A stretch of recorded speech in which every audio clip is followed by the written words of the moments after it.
Hey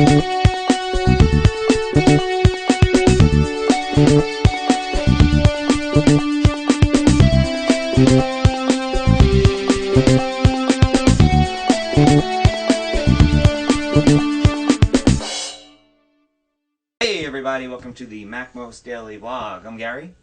And you know I'm Jay. They do.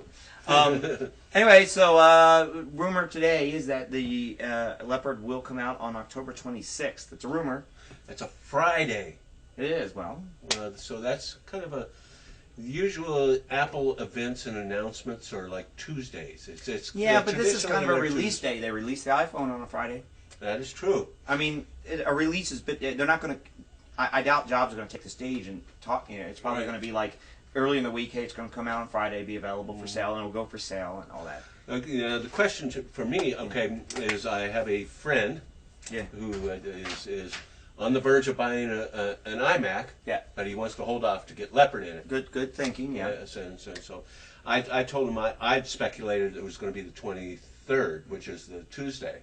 Okay. That he can walk into the Apple store and buy an iMac with Leopard. With Leopard, or they may announce earlier, and at that point you buy it with Tiger, but you get Leopard for free. Right. They do that, but yeah. See, now they should do that. If they could sell themselves a lot of iMacs if they just did. Well, they do often, but they're not ready yet to declare that it's going to be that date, which is probably why they haven't announced it. One of the if they did the 15th, for example, you know that's 10 days of iMac sales. Maybe they will. Maybe they will. One of the interesting things about Leopard that's different from other Mac OS releases and is different from Windows releases as well is there's a feature that a lot of people use, Boot Camp, which allows you to boot into Windows. Right.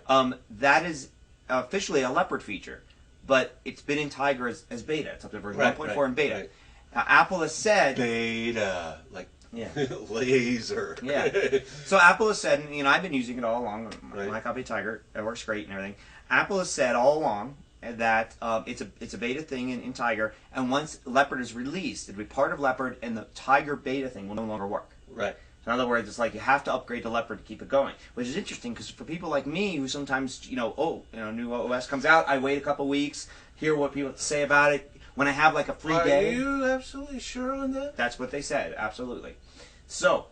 But that's like, here's this public beta that they've been giving away for free. But they've been warning every step of the way, with every release, with everything, that this is a Leopard thing. You're previewing it for free. We're not charging for it, but once you're gonna have to upgrade. But they've got an investment of at least $200 in a Windows operating system. Right, but now the idea is that normally what I would do, my thing is Leopard would come out, and I would wait a few weeks till I had a perfect day. Till I had that day where I was like, I cleared everything, maybe it was Friday, and it's like I had nothing else to do, and I can upgrade and then play with the new OS.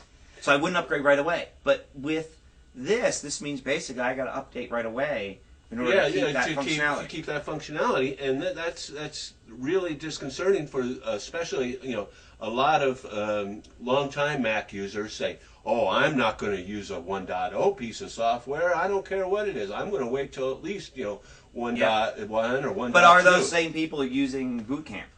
What? Because if they are, they're using a beta version of Boot Camp. I mean, I don't know if they're the same people. And also, you don't have to. You can still just not use Boot Camp for a while.